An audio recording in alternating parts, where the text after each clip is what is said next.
Bueno, para empezar el año con esta primera capacitación, modo de entrada, pues les comentamos que este año va a estar muy robusto de capacitaciones. Ya les pasaremos el calendario bien definido con las fechas. Tentativamente vamos a tener 3 capacitaciones al mes. Vamos a tratar de que las capacitaciones sean más amplias y también de distintas áreas de aquí, no nomás del área médica, sino también va a haber algunas capacitaciones que tienen que ver con el área administrativa, de trabajo en equipo, etcétera, para romper con ese enfoque de nada más para el área clínica, ¿no? Entonces, esta es la primera capacitación del año. El título, bueno, o la clase, realmente yo no lo escogí, seguramente fue con base a las encuestas que hizo Joana a ustedes para ver que querían clases y conocimientos nuevos. La verdad es que hablar de actualizaciones en terapias de reemplazo renal es un tema bastante complejo y bastante amplio, ya que muchas de las actualizaciones o información suele ser terapias o medicamentos o tratamientos muy especializados, algunos que ni siquiera tenemos aquí en México, y que la verdad decidí no hablar de esas cosas para también romper con ese enfoque de dar clases como si todos los que estuviéramos aquí fuéramos nefrólogos y estuviéramos en formación, ¿no? Sino tratar de aterrizar más la información al ámbito de enfermería, al ámbito de medicina general, de trabajo social, para que tengan un impacto más positivo en sus conocimientos, ¿no? En la agenda lo vamos a ver en 4 bloques.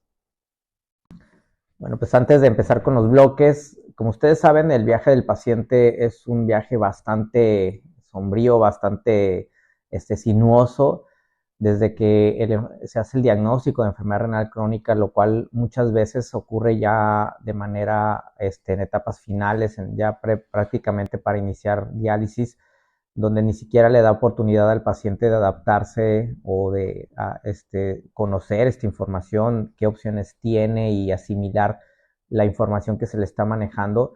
Pues básicamente este diagnóstico va a fracturar su vida, lo llena de incertidumbre sobre el futuro.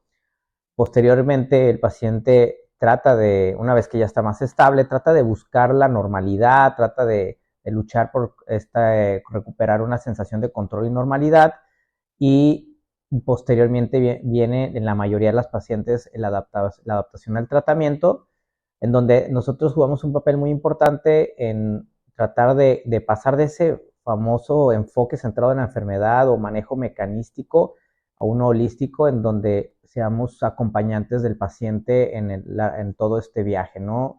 Desde que inicia su terapia de reemplazo renal hasta que pues, lamentablemente el paciente fallece.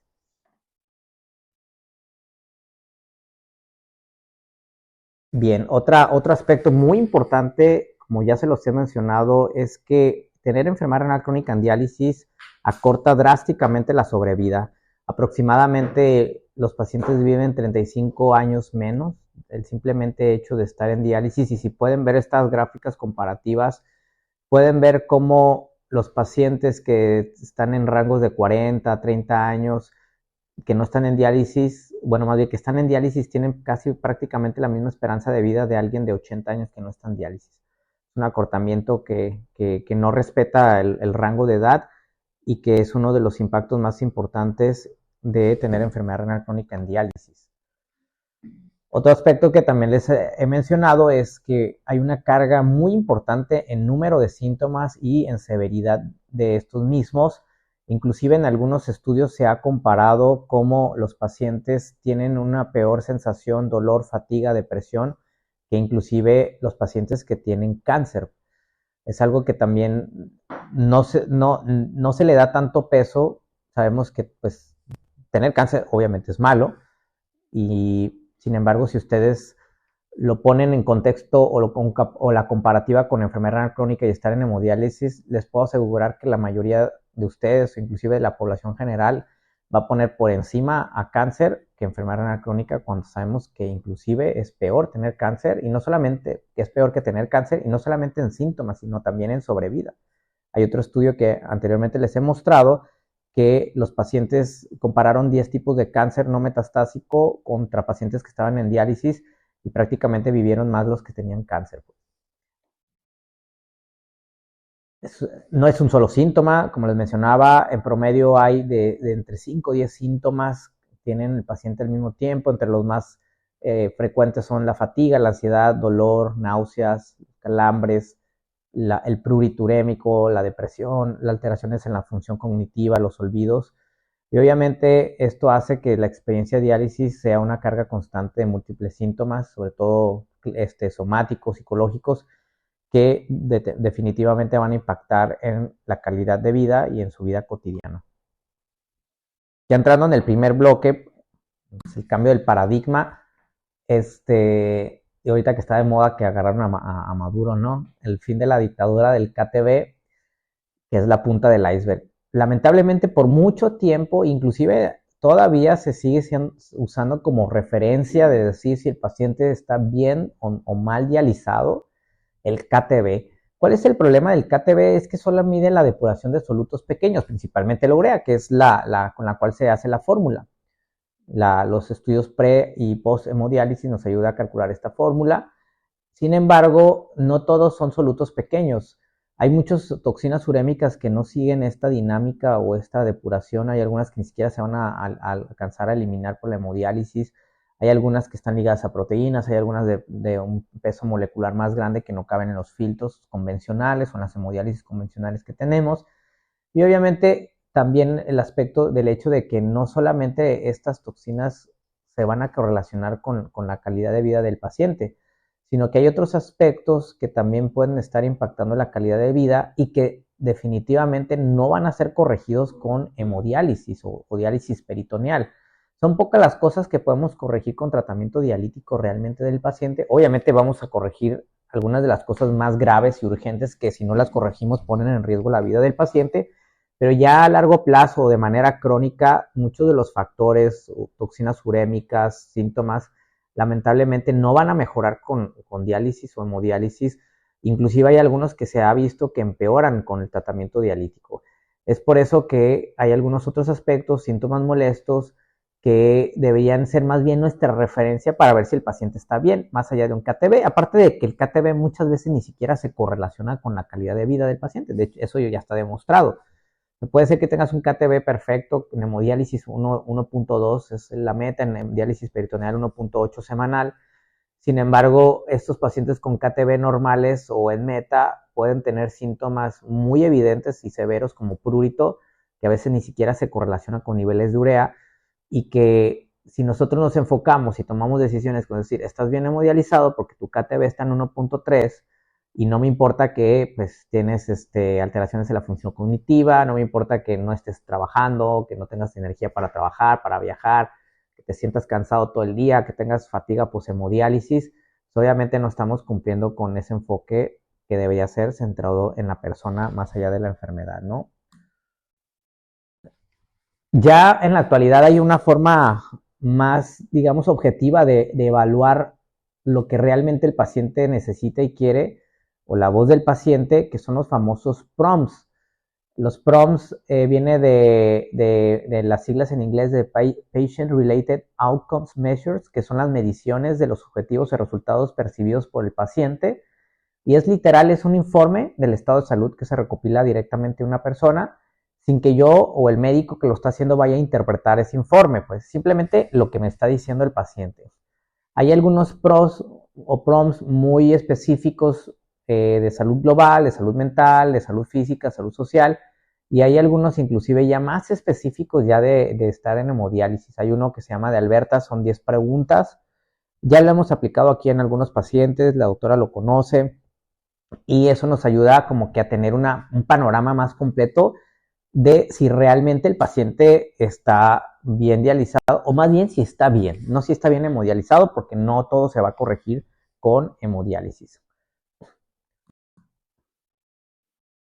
De hecho, en años recientes, en los últimos 5 años, ha habido un boom en tratar de investigar todos estos temas que le conciernen al paciente, porque por muchos tiempos, pues, si ustedes buscan en internet, en PubMed, van a encontrar una infinidad de artículos de ciencia básica, de ensayos clínicos, de cosas que el paciente ni siquiera sabe, que el paciente probablemente ni siquiera le importe si tiene cloto disminuido, si su FGF23 está elevado, si su fósforo está un poco alto, etcétera, y pocos estudios de lo que realmente le importa al paciente, como viajar, trabajar, tener no tener prurito, dormir bien, comer bien, etcétera, ¿no? Sentirse bien en general, su salud global, ¿no?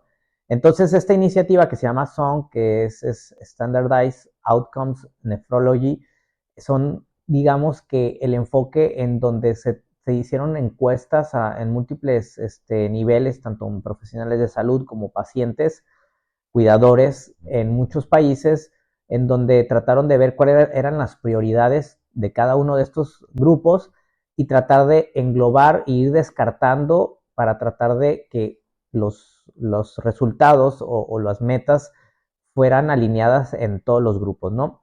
Y ahí es donde se vio que para las prioridades para los médicos, pues es acceso vascular, enfermedad cardiovascular y mortalidad, obviamente es importante, pero cuando lo empatábamos con los pacientes sus prioridades era viajar, dormir bien, comer bien, pues tener una calidad de vida, una salud plena, ¿no?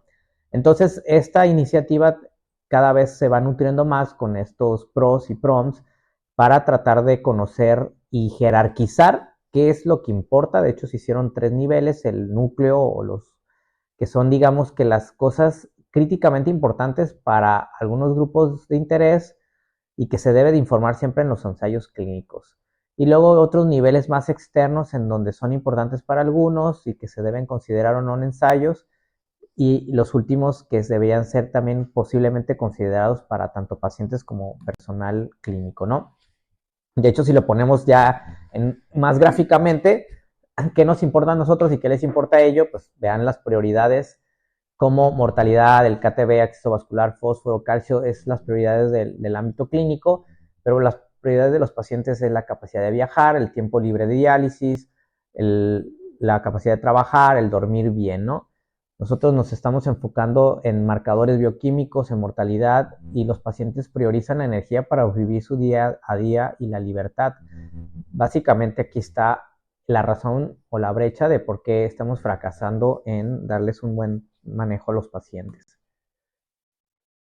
Y hace unos años, pues uno de los días mundiales del riñón, digamos que el lema, el eslogan fue de participación en la vida, vivir bien con enfermedad renal crónica. Y esto habla de más allá de llevar el sobrevivir, es decir, no me muera por hipercalemia, no me muera por sobrecarga hídrica, por acidosis metabólica, llevarlo a vivir bien, pues, es decir, empoderar al paciente, de convertirlo en un socio activo en la toma de decisiones. O sea, las decisiones deben ser compartidas ya, nada de que yo quiero dializarte todos los días y no me importa si no dejas de trabajar, si dejas de estudiar, etcétera, ¿no? Sino que tratar, obviamente hay algunas cosas que no están a discusión, pero muchas de las ocasiones podemos llegar a un punto intermedio en donde el paciente se sienta involucrado y tomado en cuenta para tomar decisiones respecto a su tratamiento, porque al final de cuentas el que lo va a llevar es él, pues. El enfoque centrado en la persona, ya romper con ese paradigma paternalista de yo hago esto, ¿no? Sino también considerar otros aspectos más allá de la enfermedad, ¿no? Aspectos económicos, aspectos sociales, aspectos religiosos, creencias, etcétera. Todo eso también es importante para la salud plena de un paciente.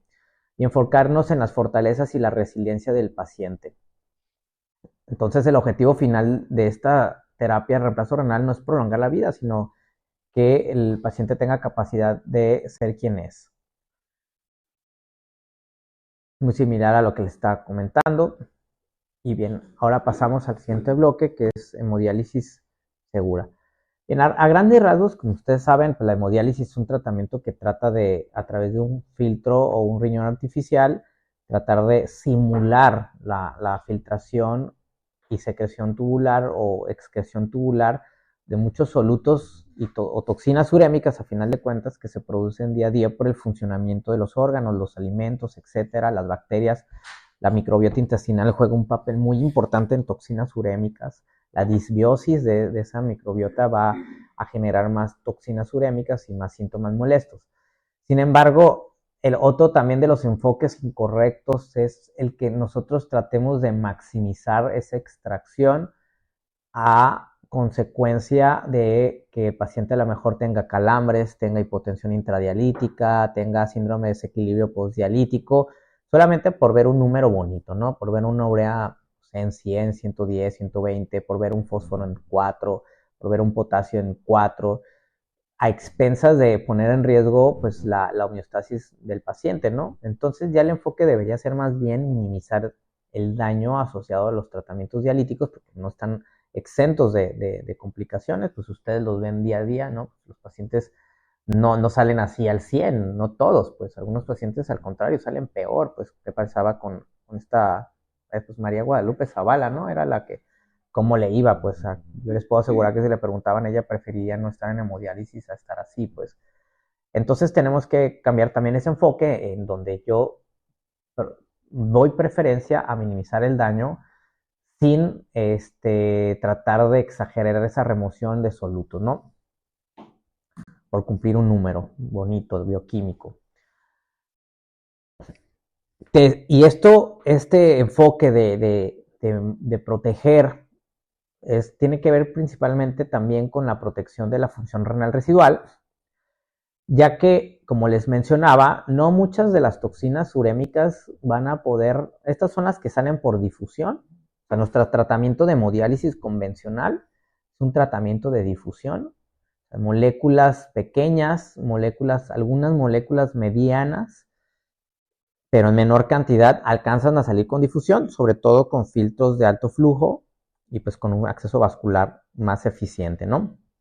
Sin embargo, todas estas moléculas, que muchas de estas son inflamatorias, profibróticas y van a generar la mayor carga de síntomas progresivos en los pacientes, lamentablemente no salen como hemodiálisis convencional, salen con convección, por ejemplo la hemodiafiltración, y es por eso que la función renal residual es muy importante preservarla, ya que bien puede orinar a lo mejor medio litro, 1 litro, y sí necesita hemodiálisis, pero esa poca cantidad de orina que está generando, esa función residual, va a seguir ayudando a eliminar estas toxinas de medianas, sobre todo ligadas a proteínas o moléculas grandes, que van a obviamente tener un impacto positivo en calidad de vida.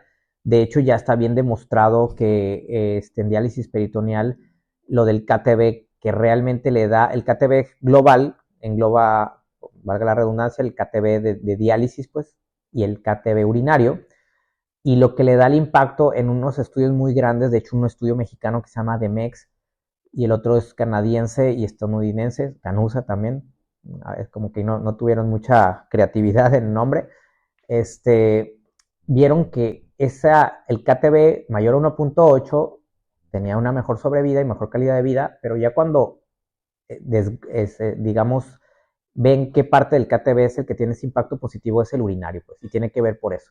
Y esa es una de las razones por cuales los pacientes de diálisis peritoneal en un inicio, cuando los comparas contra hemodiálisis, viven más o les va mejor y tienen mejor calidad de vida. Porque la diálisis peritoneal es una terapia que tiene menor impacto en la función renal residual. ¿Por qué?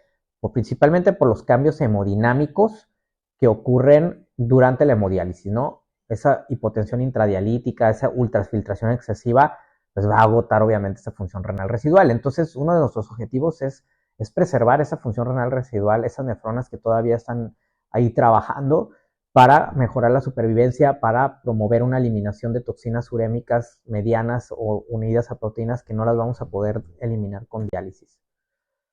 Y aquí es otro de los paradigmas también muy importantes, es el hecho de que parece que la diálisis o la hemodiálisis es una receta de cocina que es igual para todas las personas, ¿no? Como el hecho de que inicias 3 sesiones, 3 horas, diálisis, todos los días 4 recambios. Las terapias de reemplazo renal tienen que ser individualizadas y tenemos que conocer esta función renal residual, ya que es la que nos va a ayudar a tomar decisiones si el paciente requiere de menos tratamiento. Pues, en este caso está la hemodiálisis incremental, en donde el concepto es iniciar con 2 sesiones, inclusive en algunas ocasiones hasta 1 sesión a la semana, siempre y cuando el paciente pues tenga una buena función renal residual, es un volumen urinario en este estudio recomiendan más de medio litro al día, que no tenga sobrecarga hídrica, obviamente, y que el potasio esté controlado y su estado nutricional no vaya en caída, ¿no? Estos pacientes los vamos a poder mantener por mucho tiempo con 2 sesiones, y de hecho hay estudios que comparan 2 contra 3 en pacientes que tienen una función renal residual respetada, que es más de 2 mililitros de aclaramiento de urea en 24 horas, y a estos pacientes les va exactamente igual. Sin embargo, a largo plazo, estos pacientes tienden a vivir más y obviamente sus accesos vasculares se preservan más. Entonces, no es todos los pacientes 3 sesiones a la semana, hay algunos que van a ser candidatos. Tenemos ya ahorita pocos con esto, porque pues la realidad es que muchos de nuestros pacientes, lamentablemente, es un punto muy, muy importante mencionar que la mayoría de los pacientes que tenemos aquí, si no es que todos, inician en urgencia dialítica, pues. Realmente son pocos pacientes que van a iniciar con un seguimiento en nefrología predialítico, la preparación del acceso vascular permanente, la colocación del catéter de diálisis peritoneal enterrado y posteriormente iniciar cuando ya hay, digamos, síntomas ya un poco más molestos, pero con una función renal residual todavía respetada, que eso le va a permitir al paciente iniciar con menos días o menos sesiones, ¿no? Aquí los pacientes ingresan con urgencia dialítica y pues eso resulta difícil ver si ese paciente ya se agotó su reserva funcional y nos ayuda y podemos disminuir. Lo hemos hecho sobre todo más activamente con los pacientes de diálisis peritoneal, que los egresan con diálisis todos los días y pues les bajamos que 2 recambios, o un día sí, un día no, o 3 días a la semana. Inclusive hemos tenido pacientes que los hemos sacado de diálisis porque pues, fue una lesión renal aguda. Con los de hemodiálisis también lo hacemos, ya no tan activamente, pero sí hubo un momento en donde les pedíamos lo de la función renal residual. Vale la pena retomarlo, la verdad. Es básicamente tomar muestras de sangre y recolección de orina 24 de orina entre sesiones de hemodiálisis y la fórmula aplicarla, y si tiene más de 2 mililitros se puede continuar con 2 sesiones. De hecho, mucho tiempo estuvimos dándole seguimiento así a la señora María Elisa Amador. Ellas son las que me acuerdo perfectamente que le estuvimos pidiendo. Ya no recuerdo si ya no le hemos pedido recientemente, pero podríamos retomarlo, sobre todo para ver los pacientes que tenemos como que la percepción que sí podrían estar con menos sesiones, o los pacientes que tenemos con 2 sesiones, estarlos vigilando estrechamente si pueden continuar con 2 sesiones. ¿Me pasa la mochila, Inge, para el cargador? Ya se me está descargando. Dentro de los pacientes de hemodiálisis, como ustedes saben, gracias, la sobrecarga de volumen es un dato muy importante, es un factor mal pronóstico. En este estudio se puede demostrar cómo los pacientes que tienen ganancias de más de 4 kilogramos tienen un 67%, tienen un 25% más riesgo de tener un evento cardiovascular o muerte por causas cardiovasculares. Y es por eso que pues, tener los pacientes pues, en un peso seco sería lo más ideal. Sin embargo, ahorita vamos a ver la contraparte, ¿no? O sea, porque es algo, ahora sí que tomando nuevamente lo del enfoque centrado en la persona, el empoderamiento del paciente, esto precisamente, lo de volumen, es algo que nos compete a tanto al paciente. Sí, está bien. Ah, caray, no tiene doble esta extensión. ¿Te puedes traer la extensión que tengo allá en la oficina, porfa? Del lado donde está la impresora y todo eso. Porfa, ¿no? Entonces, para esto pues tenemos el peso seco, lo cual a veces es muy difícil llegar a un peso seco real. ¿Por qué? Porque lo hacemos a prueba y error, como ustedes saben, ¿no? No se acalambra, pues le seguimos bajando, todavía sigue con edema, todavía sigue con disnea, ortopnea. Pues ahí es como hacemos los ajustes en el tratamiento. Sin embargo, pues lo ideal sería tener un equipo que se llama impedancia bioeléctrica, que es el gold standard para hacer la medición del peso seco y poder apegarnos a ese peso seco. Ya que si el paciente lo llevamos más allá del peso seco, es decir, lo ultrafiltramos de más o lo secamos de más, pues claro que va a haber consecuencias en salud como alteraciones cerebrales, pérdida de la función renal residual, el aturdimiento miocárdico, peor calidad de vida dado por la hipotensión intradialítica, inclusive puede haber isquemia mesentérica que puede darles dolor abdominal a los pacientes durante la sesión de hemodiálisis. Y la otra parte de la balanza es como si el paciente no lo llevamos un peso seco y está hipervolémico crónicamente, pues va a haber hipertrofia del ventrículo izquierdo, insuficiencia cardíaca, hipertensión de difícil control, mala calidad de vida y obviamente mayor mortalidad, como lo ven en la primera imagen, ¿no? Sin embargo, no significa que si un paciente llega con 4 litros, aun si tuviéramos su peso seco estimado con impedancia bioeléctrica, no significa que le tenga que sacar esos 4 litros, ¿no? Yo sé que lo hacemos, pues, lo hacemos frecuentemente, pues porque vemos en ese momento que es más prioridad, pues, mejorar la hipervolemia, pero no estamos pensando a largo plazo, ¿no? Hay suficiente evidencia que la tasa de ultrafiltración no debe de exceder 13 mililitros kilogramo hora, ya que esto se asocia a aturdimiento miocárdico por esa misma hipoperfusión, lo cual va a dar daño isquémico, fibrosis, aumenta el riesgo de arritmias, inclusive el riesgo de muerte súbita. Es decir, secar rápido al paciente daña el corazón, ¿no? Entonces, sí es muy difícil, tampoco hay un estudio que compara que es peor dejar al paciente hipervolémico crónicamente y que esté rehospitalizándose cada 2, 3 veces al mes por edema agudo al pulmón, o estar ultrafiltrando esos 4 o 5 litros que a veces trae de más, que a veces medio los tolera, y que al final de cuentas sabemos que le estamos también dando un daño para mediano o largo plazo, ¿no? No hay un estudio que compare qué es peor, pues. Por eso en algunos pacientes pues tratamos de, bueno, pues lo tolera en ese momento, aunque aún así no descarta el hecho de que aunque tolere esos 4 o 5 litros, a largo plazo no vaya a tener un peor desenlace.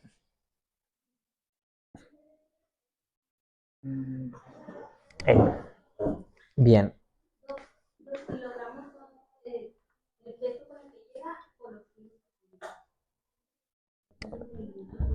Es lo que ultrafiltras en la sesión. Haz de cuenta que supongamos un paciente que le estimamos el peso seco de... Ahí voy, déjame nomás conectar. Acá está. Supongamos que el paciente pesa 80 kilos, ¿no? Y tiene su peso seco, ¿no? Y tiene por 13 mililitros por 3 horas, ¿no? Entonces, ese paciente de 80 miligramos, digamos que su límite de ultrafiltración es de 3 litros 120, ¿no? Básicamente esa sería nuestra referencia, nuestra meta, ¿no? Sobre su peso seco, no exceder esa tasa de ultrafiltración sería lo recomendado. Bien, el otro aspecto también de la hemodiálisis segura, pues es el acceso vascular, ¿no? Sobre todo para estos pocos pacientes que tenemos fístula.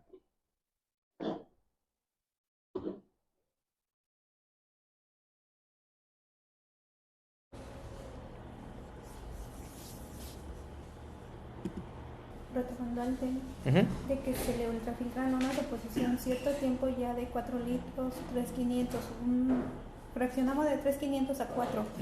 ¿Se puede tomar en cuenta como un signo de alarma en cuestiones de cardíaca el que presente bradicardia durante el tratamiento, contemplando que el paciente a lo mejor era hipertenso, que ha dejado los medicamentos antihipertensivos porque ya a secuelas que no se desconoce en sí el motivo, que se puso ya hipotenso, llamémoslo así, ya 90-50, 110-50 a expensas que él manejaba una hipertensión, tenía su tratamiento, y agregándole a eso una bradicardia de 39 a 45 ya en tratamientos. Okay. ¿Puede ser a causa de? No necesariamente. Aquí obviamente es un caso algo complejo lo que comentas, porque primero lo más frecuente de un paciente que en un inicio lo tenían con muchos medicamentos de la presión mal controlado, inicia hemodiálisis, está ultrafiltrando, ajustando el peso seco y empieza a dejar los medicamentos, eso es un buen punto, pues. ¿Por qué? Porque la principal causa de hipertensión descontrolada o difícil control en hemodiálisis es hipervolemia. Si tú ya le estás disminuyendo dosis y le estás quitando medicamentos, quiere decir que lo estás llevando a un peso seco, pues. Muchos pacientes no digo que les vas a quitar todos los medicamentos, son contados lo que realmente les quites todos los medicamentos, pero sí hay una reducción muy, muy evidente de número de medicamentos y dosis que estaba tomando. Eso de hecho es un punto que yo utilizo de referencia para ver hasta qué punto o qué peso voy a llevar a mi paciente, ¿no? Como les decía, esa prueba y error es ver, este paciente está hipertenso, empiezo a ajustar el peso seco gradualmente, 200, 300 mililitros extra cada sesión de lo que se planeaba ultrafiltrar, y voy viendo cómo va mejorando la presión arterial. Tratar de vigilar que ese paciente no se me hipotense o no tenga síntomas durante la sesión de hemodiálisis, como para ya establecer ese peso seco, ¿no? Ahora, en el caso que tú comentas, ahí hay algunos otros aspectos que pudieran estar también jugando. Por ejemplo, el hecho que tiene bradicardia, ¿no? Uh-huh. Esa bradicardia bien puede ser que tenga, lo más frecuente es que tenga enfermedad del nodo, o sea, que necesita un marcapasos, pues a lo mejor tiene un bloqueo de segundo grado complejo, o tercer grado, pues obviamente no, pues ya estaría en hospital, ¿no? Pero uno por lo menos de segundo grado, y obviamente esa bradicardia va a generar bajo gasto cardíaco, pues. Por eso está hipotenso, pues, porque tiene bradicardia, tiene bajo gasto. Yo ahí más bien me iría por protocolizarlo y descartar que no tenga un bloqueo, o porque tiene 34 de frecuencia. Ahora, que llegue con frecuencia normal y durante la sesión a mí me dice con más que alguna parte del sistema de conducción está dañada severamente, y que esa ultrafiltración probablemente excesiva durante la hemodiálisis vaya a generar isquemia y aturimiento miocárdico en un sistema de conducción que ya está defectuoso, y que va a ser más evidente que baje la frecuencia cardíaca y que baje la presión arterial, pues. En ese caso, ¿qué se recomienda? Por ejemplo, si trae 4 de ganancia, nada más por mejora en cuestión a cardio, ultrafiltrarle a lo mejor 2.5 o ultrafiltrar, no sé, 3 y mandarlo a cardiología. Definitivamente mandarlo a cardio eso es de ley, ¿no? Ahora, ¿cuánto le vamos a ultrafiltrar? Bueno, pues ahí va a ser muy importante qué es lo que siente el paciente, pues. O sea, esos 4 litros realmente sí están dando dificultad respiratoria, si viene hipertenso, si tiene datos de insuficiencia cardíaca, o sea, llegó así, si le están poniendo oxígeno.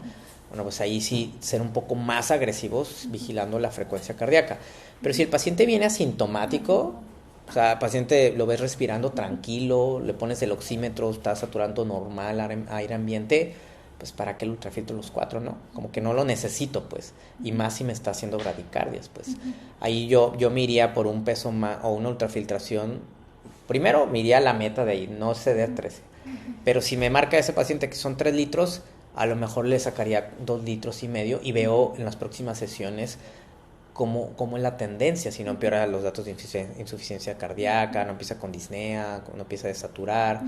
Acuérdense que la sesión están viendo pacientes que vienen pues 2-3 veces a la semana, ¿no?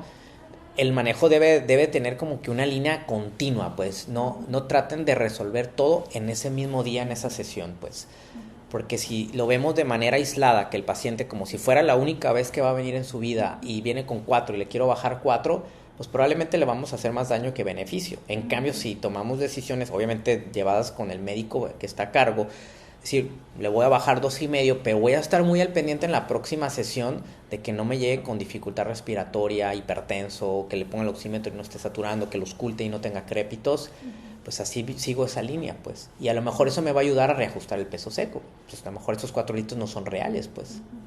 Pues yo creo que sería también enfocarnos a explicar al paciente, ¿no? Porque a veces el mismo paciente es el que es bájame, porque no me voy a mi peso seco. A ver, por ejemplo, está un ejemplo, no sé si te referías también a Don Vidal. A Don Vidal y a Don Guadalupe. Pues Alonso Vidal llega hipotenso y 3,5, 4 para ultrafiltrar.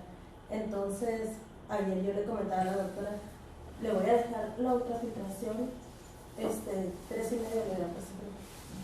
Y está 79, 40 y tal, no, se lo ha marcado, luego subió a 90, o sea, hipotenso.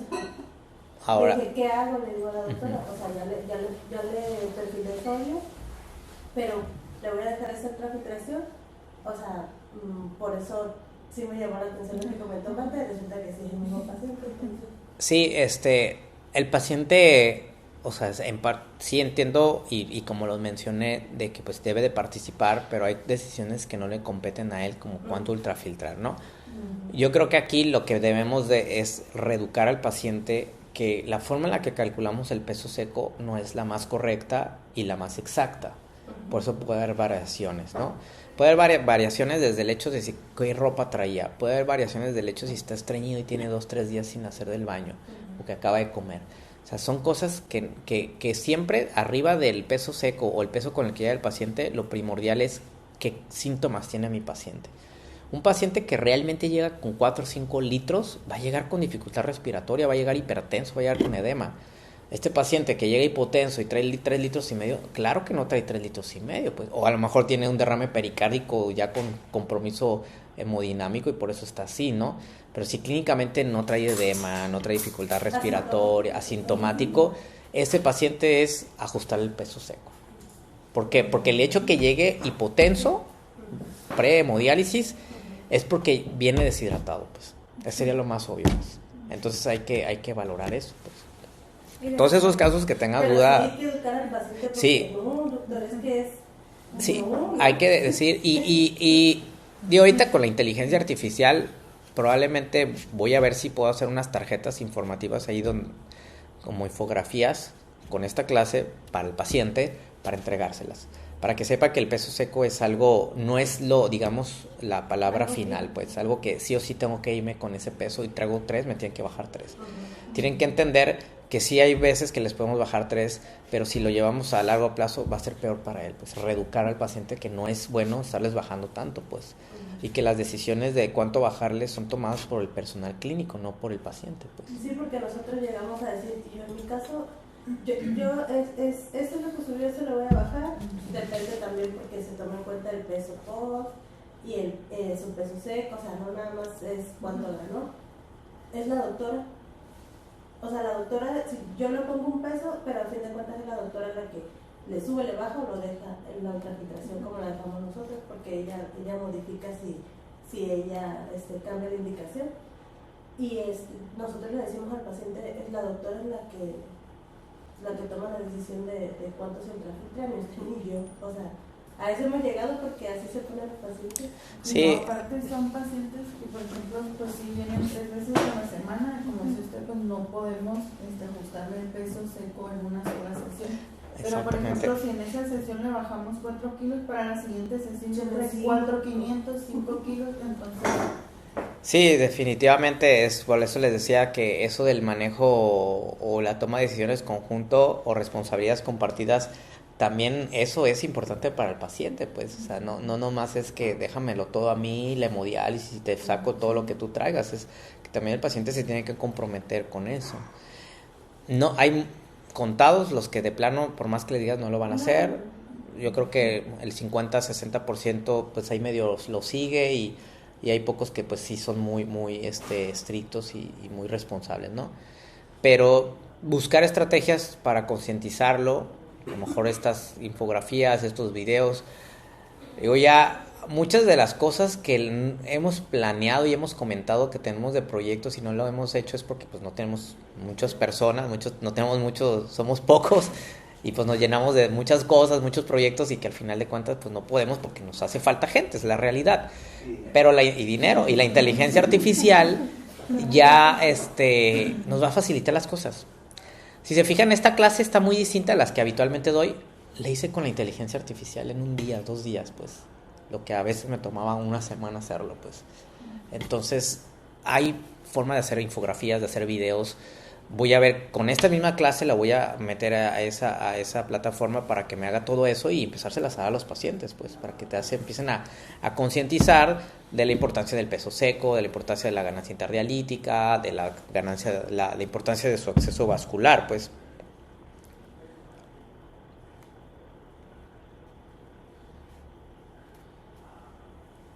Bien, entonces lo del acceso vascular, pues los pocos que tienen fístula, como ustedes saben, pues hay 2 técnicas de punción, que es la técnica escalonada o escaladera y la técnica del ojal o del button hole. La escalera pues consiste en, literal, así como su nombre lo dice, ir recorriendo los sitios de punción hacia arriba o en el trayecto que nos dé la fístula madura, ¿no? Y la técnica de button hole o de ojal es prácticamente puncionar siempre en el mismo lugar. Ahora, es muy importante saber que la mejor técnica en general es la escalonada, siempre y cuando la fístula tenga un buen trayecto, ¿no? O sea, que sí haya madurado lo suficiente que me permita esa distancia entre aguja a aguja de 3, 4 centímetros, que no estén tan pegaditas, porque si no pues va a haber recirculación, que no esté puncionando 3 centímetros cerca de la anastomosis por el flujo turbulento y la misma recirculación. Entonces es importante porque esta técnica nos va a ayudar a reducir el riesgo de estenosis, nos va a ayudar a reducir el riesgo de pseudoaneurismas. Pues si ustedes ven, pues hay muchos pacientes que tienen como que bolas en algunos trayectos de la fístula, esos son pseudoaneurismas. Y uno de los factores que los propicia es estar funcionando siempre en el mismo lugar. ¿Y cuál es el problema de los pseudoaneurismas? Es que esa parte se adelgaza, se hace muy frágil. Y es una zona potencialmente que se puede reventar, pues. Por eso, digo, nomás son 3 los que están aquí de los 13 que son de enfermería. Pero si esta clase va a quedar grabada, pues la van a tener que tomar de todos modos asincrónica.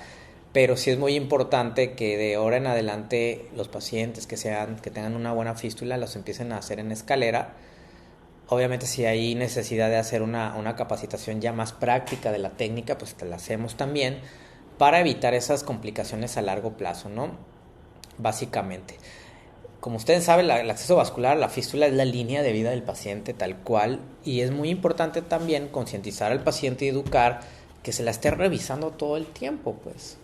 O sea, alguna vez, las veces que pasaba visita, me han escuchado decirle, tiéntela, si se siente una fístula normal, escúchela. Si en el momento, trate de hacerlo varias veces al día, si en algún punto del día usted no siente esto, vaya a sus urgencias inmediatamente, ¿no? ¿Por qué? Porque las trombosis de fístula, en teoría, tenemos hasta 24 horas para tratar de rescatar esa fístula. O sea, la trombectomía, y los injertos tienen hasta 2-3 días, todavía hay un poco más tiempo.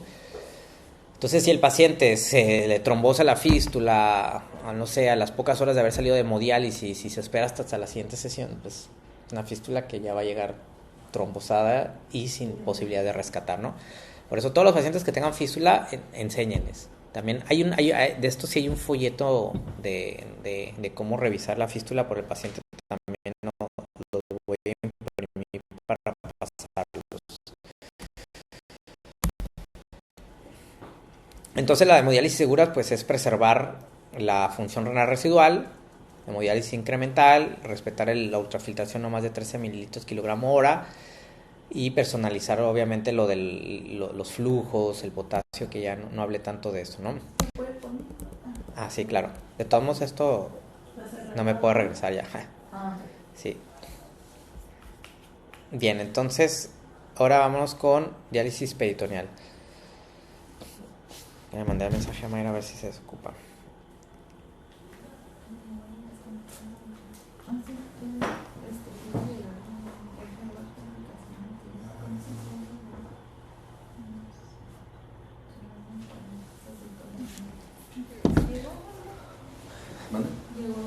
Llegó Victoriano. ¿Don Jorge Duarte no llegó? No ha llegado.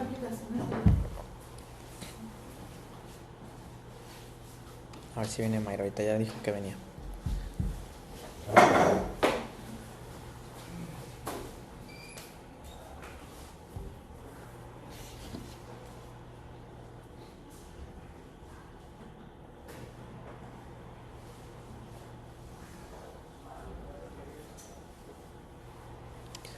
Bueno, entonces de la diálisis peritoneal, pues como les mencionaba, tiene muchas ventajas. Es una terapia que ofrece más autonomía.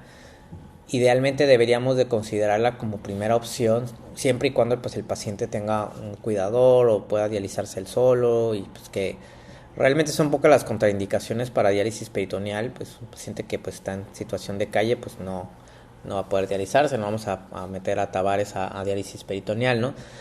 Pero muchas veces se descarta esta modalidad por criterios obsoletos o con poca justificación, como es que tiene 2 cesáreas, es que tiene una apendicectomía, es que no sé, o sea, criterios que la verdad son contraindicaciones, más que contraindicaciones son barreras que pueden ser corregidas. Una hernia, por ejemplo, que se puede corregir, ¿no?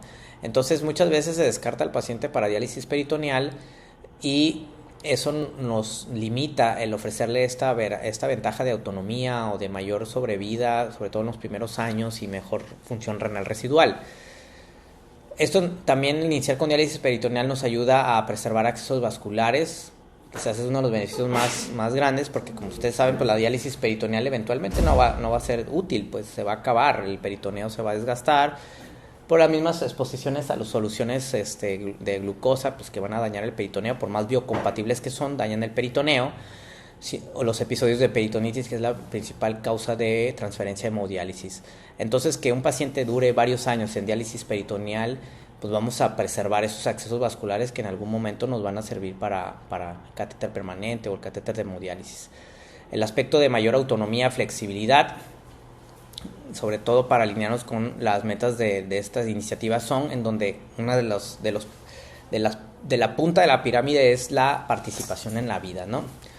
Los pacientes pueden adaptar más sus tratamientos en diálisis peritoneal a diferencia de hemodiálisis. Tienen un horario ya designado que pues, no pueden decir, voy a venir más tarde, ¿no? El paciente de diálisis no necesariamente tiene que ser a las 6, a las 12, a las 6, a las 12, ¿no? O sea, puede ser a las 8 o a las 12, luego a las 4, así. O sea, mientras esté 4 o 6 horas de permanencia, los de DPCA es suficiente. Y eso pues es importante manejárselo a los pacientes para que no lo tomen como algo así de receta y que siempre tiene que ser esa hora, ¿no? Por mucho tiempo se decía, y eso es una de las novedades también, ya lo sabíamos, o lo sabíamos, digamos, entre comillas, porque es lo que se hace muchas veces aquí, pero en lugares en donde sí se lleva, digamos, que un mayor seguimiento por nefrología, predialíticamente, los pacientes que estaban con urgencia dialítica eran tradicionalmente hemodiálisis y posteriormente, ya una vez que se estabilizara, se metía a diálisis peritoneal. ¿Cuál es el problema de este camino tradicional? Es que en muchas ocasiones el paciente se le resuelve la urgencia y ya posteriormente no se protocoliza para diálisis peritoneal, o se trata de protocolizar y el paciente pues a lo mejor tiene dudas o no está muy de acuerdo y nos quedamos con el que no quiero diálisis peritoneal, pero no investigamos por qué no concientizamos, no resolvemos dudas de porque diálisis peritoneal definitivamente podría ser una mejor opción de tratamiento, y muchos de los pacientes que iniciaron hemodiálisis por urgencia ya no los transicionamos a diálisis peritoneal, ¿no? ¿Cuántos pacientes tenemos o hemos tenido que nunca estuvieron en diálisis peritoneal y que les preguntas por qué no estuvo en diálisis peritoneal? Y muchos de ellos te dicen, es que cuando inicié me hicieron hemodiálisis. Y nadie se replanteó si este paciente en un inicio era candidato a diálisis peritoneal, y se le propuso esta modalidad, pues, sobre todo pacientes jóvenes, ¿no? Que tenemos que siempre estuvieron en hemodiálisis. Algunos ya los hemos cambiado a diálisis peritoneal, pero pues por cuestiones ya de agotamiento vascular, ya no porque quisiéramos hacerlo, sino porque era la única opción. Y recientemente está el nuevo paradigma de que un paciente con urgencia dialítica sin problema puede iniciar con diálisis peritoneal, y sin problema podemos utilizar ese catéter en menos de 48 horas y posteriormente mandarlo a casa. Hay un estudio muy grande, hay un estudio que se hizo en el Hospital Civil recientemente también, y que les va exactamente igual en sobrevida y en complicaciones el camino tradicional con iniciar diálisis peritoneal urgente. Pues, como les decía, era algo que ya medio sabíamos, porque muchas veces los pacientes sí inician diálisis peritoneal aunque estén en urgencia dialítica. Acá en el Hospital Civil, pues por experiencia yo se los puedo decir que paciente que llegaba con urgencia dialítica le poníamos catéter de diálisis peritoneal porque estaba saturada la hemodiálisis, no había espacios, o no tenían dinero para comprar el catéter y no había catéter de hemodiálisis. Paciente literal estaba cerrando piel mientras estaba dializándolo yo, que le estaba metiendo en la primera bolsa. Está en edema agudo pulmón, estaba con bolsa roja, mientras estaba cerrando piel ya lo estaba dializando. Y en experiencia, obviamente, que no es la forma en la que debíamos hacer medicina, pues les puedo decir que pocas veces fallaba esta estrategia, y ya con evidencia ya bien documentada es una modalidad de inicio urgente completamente válida, ¿no? La cuestión de las prioridades de la iniciativa son que les mencionaba, pues sobre la cúspide de la pirámide es infecciones. El prevenir peritonitis debe ser nuestra meta prioritaria, menos de 0.4 episodios peritonitis paciente año. Sí estamos debajo de eso, afortunadamente. Eso habla pues de nuestro programa de diálisis peritoneal bastante bien. Por lo menos lo estamos empezando a medir, pues, pero pues tenemos una tasa de peritonitis muy baja. Y la otra parte es la participación en la vida, ¿no? Que el paciente pueda trabajar, pueda estudiar, que pueda salir de fiesta, pueda viajar, etcétera. Y es una de las ventajas más importantes de diálisis peritoneal, pues. Y es una de las formas en las que yo trato de convencer al paciente o concientizar de por qué diálisis peritoneal es una mejor opción, pues. Si a mí me dijeran en qué terapia, diálisis peritoneal.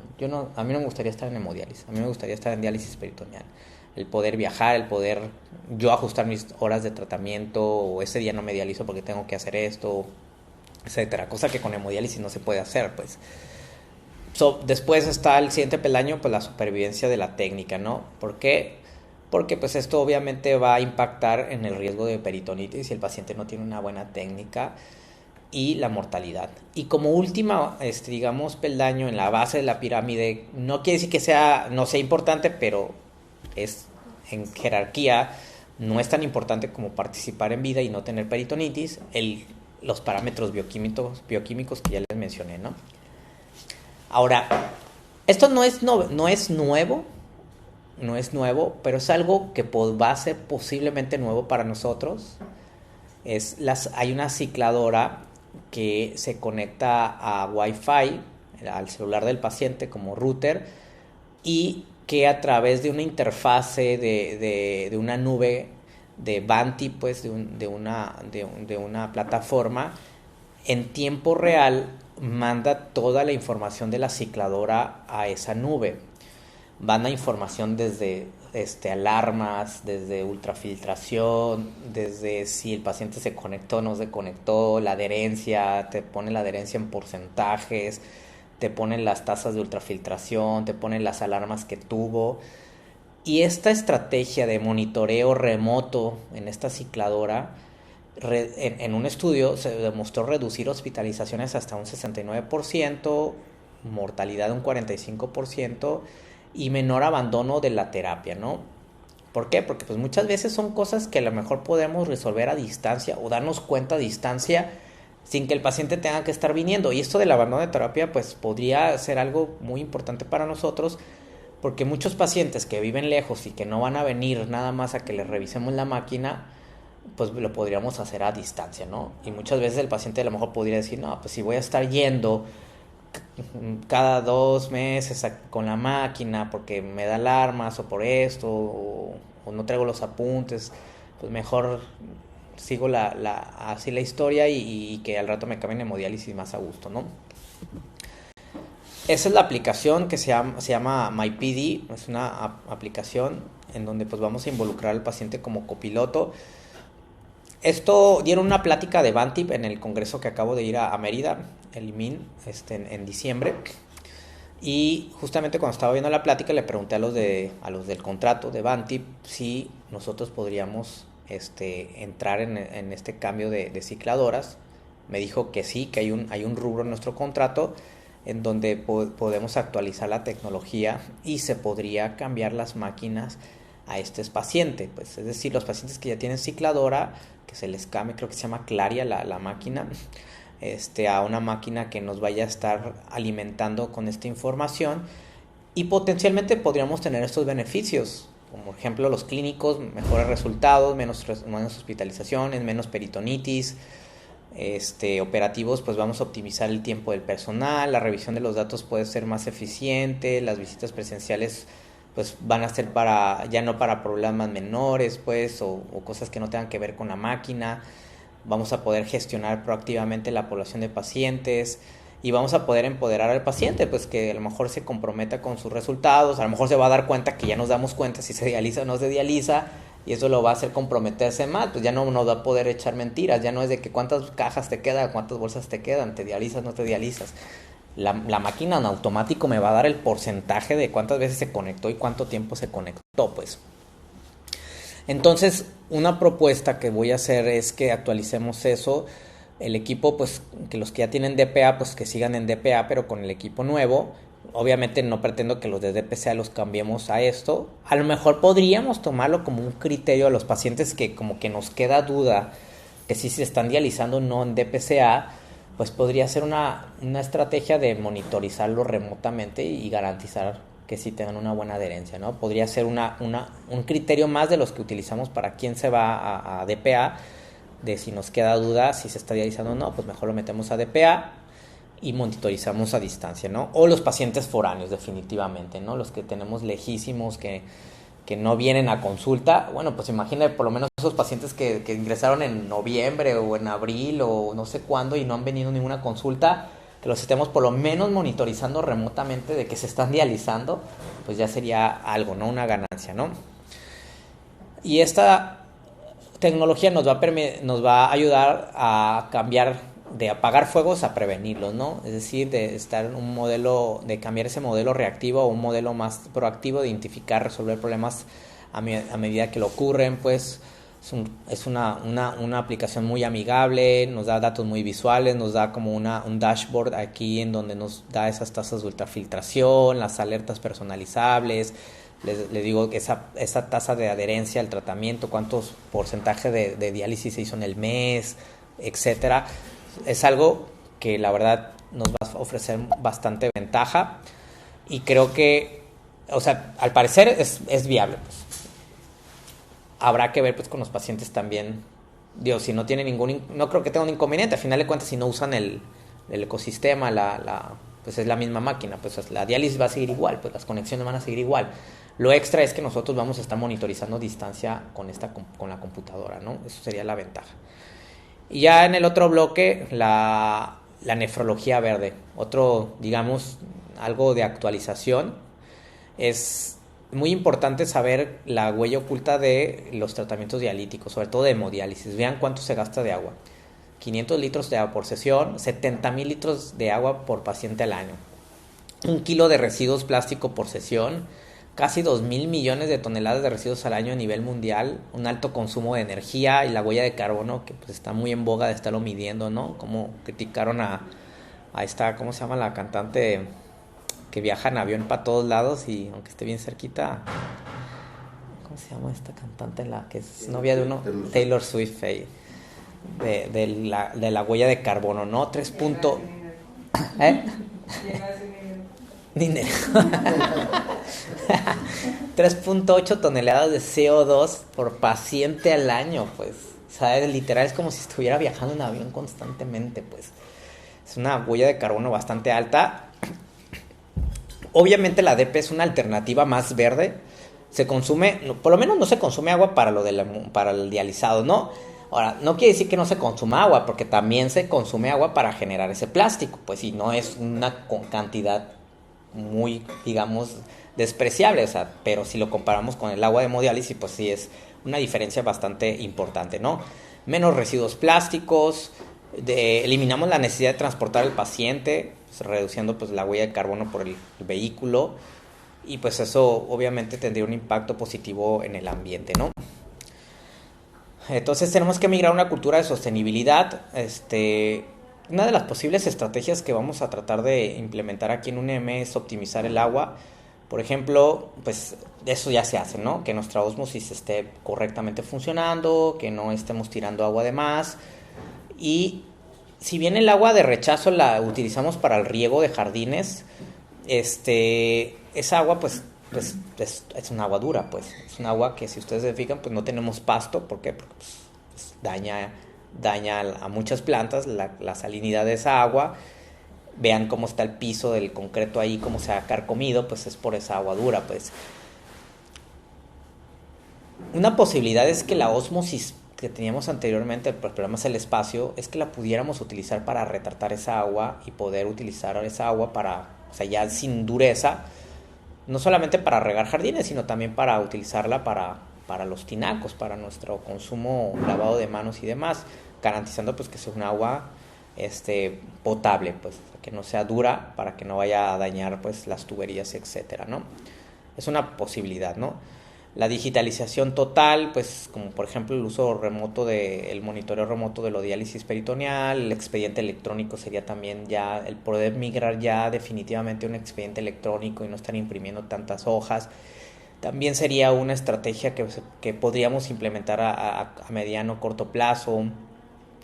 Fomentar terapias más ecológicas, pues en este caso la diálisis peritoneal, pues obviamente esto es una política de salud que va más allá de un M, ya que nosotros pues no tomamos las decisiones de qué modalidad inicia cada paciente, podemos tomar decisiones de qué paciente en hemodiálisis podríamos cambiarlo, no solamente por el enfoque de que tiene más autonomía, sino también con el enfoque de que es una terapia verde, pues una terapia con menor desperdicio.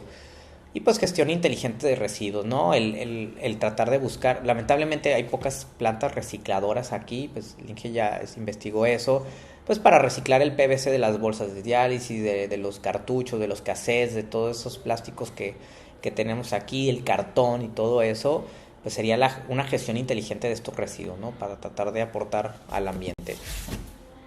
Les mencionaba pues lo del agua de rechazo, un recurso, no un desperdicio. O sea, no se va al drenaje, pues se utiliza para el riego, pero realmente no es de tanta utilidad por lo de la salinidad. Pues lo ideal sería utilizar esa ósmosis vieja, si es posible, factible en términos de presupuesto, en términos de espacio, pues para poder tener un mejor riego de áreas verdes y cuidado de nuestras plantas, ¿no? De hecho, tan así es que el Día Mundial del Riñón de este año, literal es eso. Cuidando a la gente, protegiendo el planeta. Es el lema, pues. O sea, no es algo que no se esté viendo, es algo que tiene pocos años de que se está viendo que estamos contaminando bastante. Y véanlo aquí, del hecho de, no tengo el dato, pero literal son toneladas de RPBI, a diferencia de cuando reusábamos. Así de tal cual. O sea, estamos impactados. Y somos una unidad pequeña, imagínense en todo el mundo, o sea, 2,000 millones de toneladas de residuos, pues. O sea, ¿dónde va eso? O sea, son materiales que pues van a estar cientos de años ahí, no se van a degradar, pues. Por eso el Día Mundial del Riñón pues está tomando en cuenta, y si bien todavía no hay así como que un artículo de prensa como para ver qué estrategias sugieren ellos, próximamente va a salir, y yo creo que podríamos encaminar, ya tenemos el plan de hacerlo del Día Mundial del Riñón, obviamente, pero aprovechar ese enfoque. ¿Por qué? Porque vivimos en un lugar muy ecológico, pues, playas, o sea, ecosistemas, el monte y todo. No estamos en una ciudad grande. Creo que podríamos darle un enfoque más así de verde, nefrología verde, a este Día Mundial del Riñón aquí en La Paz, pues. Entonces, próximamente les vamos a decir qué proyecto tenemos. Y ya para terminar, la sinergia multidisciplinaria, ¿no? Es decir, tener un bienestar sostenible. Si bien esta presentación pues sí fue tomando poco de muchas cosas, porque sí, como les comentaba en un inicio, es imposible pues hablar de actualizaciones y no tiene sentido llenarlos de información que no vamos a poder utilizar por medicamentos que no tenemos, porque no los puede costear el paciente o porque simplemente no los vamos a utilizar, ¿no? Sino con cosas que sí podemos tener de prioridad. Y durante todo el año las capacitaciones, que yo espero que pues cada vez vaya habiendo más personal que participe activamente, pues habrá que buscar la estrategia, ¿no? De que participen más, para que enfermería pase y que se quite eso de que no son operadoras de máquinas ustedes, no son técnicos de que pum pum pico botones y hago esto, lleno esta hoja, ¿no?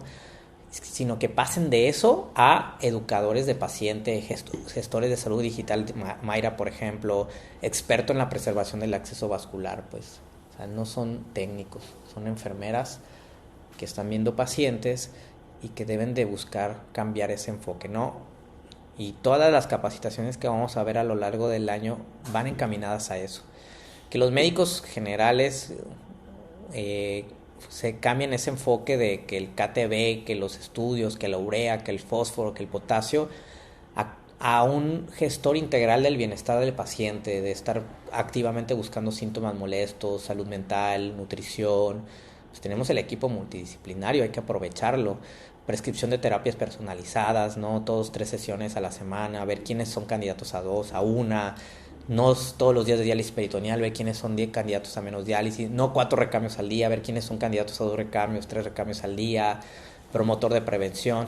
Y ya como institución, como UNEVE, ya no cambiar de un proveedor de un servicio integral a un creador de un ecosistema de cuidado que integra tecnología, o sea, monitoreo remoto. O sea, si lo hacemos y lo implementamos, vamos a ser seguramente de las pocas unidades en todo el país que usamos esta tecnología. Que promuevo la sostenibilidad, es decir, que tratamos de gestionar nuestros desperdicios, de tratar de aprovechar el agua de rechazo. Inclusive había pensado, tanto han pedido que pongamos sombras en el estacionamiento, pues buscar la forma de un proyecto en donde sean sombras con paneles solares, pues, y que tengamos energías limpias, pues, también. Suena algo como muy guajiro y muy difícil de alcanzar, pero digo, pues acá en el gobierno tienen paneles solares, pues. O sea, un proyecto bien elaborado y bien, imagínense que pudiéramos funcionar con energía limpia, pues, que pudiéramos con paneles solares y con sombra, obviamente acá, ¿no? O sea, seríamos ahora sí que una unidad bastante buena, respetable, ecológica, y que nos voltearían a ver para darnos más recursos, ¿no?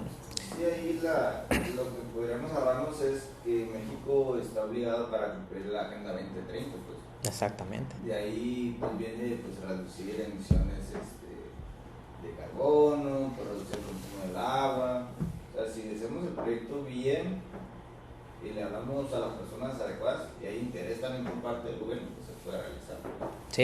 Sí, o sea, a lo mejor decimos es mucho dinero, pero es eso, es interés político. Es convencer a las personas correctas para que nos volteen a ver y a esos proyectos salgan adelante, pues.